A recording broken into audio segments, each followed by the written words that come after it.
नमस्कार मित्रों, RVIS classes में आप सभी का स्वागत है। आज भूगोल विषय के महत्वपूर्ण टॉपिक पर चर्चा करेंगे। सभी प्रतियोगी परीक्षा के लिए महत्वपूर्ण है। कोई भी परीक्षा में भूगोल का यह टॉपिक अछूता नहीं रहता है। तो चलिए, पृथ्वी की आंतरिक संरचना आज टॉपिक का नाम है। पृथ्वी की आंतरिक संरचना बहुत महत्वपूर्ण फैक्ट हैं। पहला फैक्ट आपके सामने, पृथ्वी के अंदर के हिस्से को कितने भागों में बांटते हैं? तो 3 भागों में पृथ्वी के अंदर के हिस्से को बांटते हैं। पहला है क्रस्ट, भूपर्पटी कहते हैं जिसे। दूसरा है आवरण, मेंटल बोलते हैं। तीसरा केंद्रीय भाग जिसे कोर बोलते हैं। क्रस्ट, मेंटल और कोर। पृथ्वी के ऊपरी भाग को भूपर्पटी कहते हैं। यह कितने किलोमीटर का क्षेत्र है? भूपर्पटी कितने किलोमीटर का क्षेत्र है? अंदर की तरफ यह 34 किलोमीटर तक का क्षेत्र है। और भूपर्पटी क्रस्ट मुख्यतः किससे बना होता है? क्रस्ट बना होता है बेसाल्ट चट्टानों से बना होता है। किससे बना होता है? बेसाल्ट चट्टानों से। वहीं भूपर्पटी को कितने भागों में बांटा गया है? तो क्रस्ट को 2 भाग में बांटा गया है, सियाल और सीमा। 2 नाम याद रख लीजिए, सियाल और sima. Silicon aluminium, silicon magnesium. ठीक है। सियाल क्षेत्र में बहुलता होती है सिलिकॉन और एल्यूमिनियम की। सीमा क्षेत्र में सिलिकॉन और मैग्नीशियम की। ठीक है। तो भूपर्पटी के ये 2 भाग हैं। भूपर्पटी का औसत घनत्व कितना है? डेंसिटी है 2.7 ग्राम प्रति सेंटीमीटर क्यूब। ठीक है, 2.7 ग्राम प्रति सेंटीमीटर क्यूब ये भूपर्पटी का औसत घनत्व है।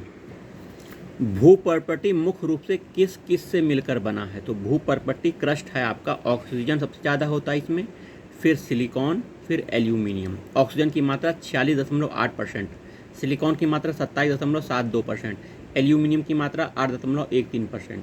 आइए, भूपर्पटी के बाद दूसरा आवरण है जिसे मेंटल कहते हैं। मेंटल कितना मोटा क्षेत्र होता है? 2900 किलोमीटर मोटा क्षेत्र होता है मेंटल।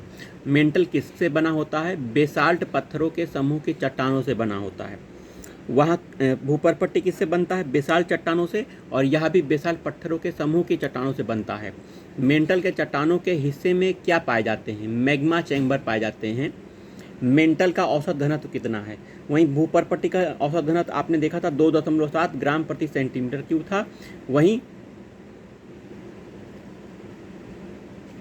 मेंटल का औसत घनत्व 3.5 ग्राम प्रति सेंटीमीटर क्यूब से 5.5 ग्राम प्रति सेंटीमीटर क्यूब तक है।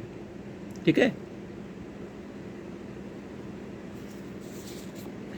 वहीं मेंटल पृथ्वी के कुल आयतन का कितना घेरे हुए है? लगभग 83%, सबसे ज़्यादा पृथ्वी के कुल आयतन का मेंटल ही घेरा हुआ है।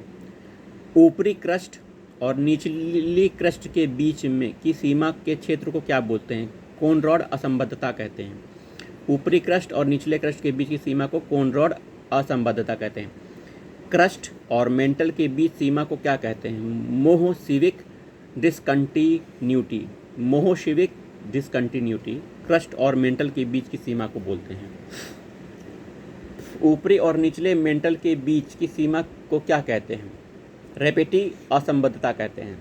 निचले मेंटल ऊपरी क्रोड के सीमा के बीच को क्या बोलते हैं? गुटेनबर्ग विशार्ड असंबद्धता कहते हैं। बाह्य कोड तथा आंतरिक कोड की सीमा के क्षेत्र को क्या बोलते हैं? लेहमन असंबद्धता कहते हैं। आइए आगे देखते हैं। पृथ्वी के केंद्र के क्षेत्र को क्या कहते हैं? कोर कहते हैं, केंद्रीय भाग कहते हैं। कोर किससे बना होता है? निकेल और फेरस से बना होता है। निकेल और फेरस से बना होता है। कोर का केंद्रीय भाग का औसत घनत्व कितना होता है? 13 ग्राम प्रति सेंटीमीटर क्यूब होता है। 13 ग्राम प्रति सेंटीमीटर क्यूब। पृथ्वी का केंद्रीय भाग जिसे कोर कहते हैं, किस अवस्था में होता है? द्रव अवस्था में केंद्रीय भाग होता है। पृथ्वी का केंद्रीय भाग पृथ्वी के कुल आयतन का कितने भाग घेरे हुए? 16% भाग घेरे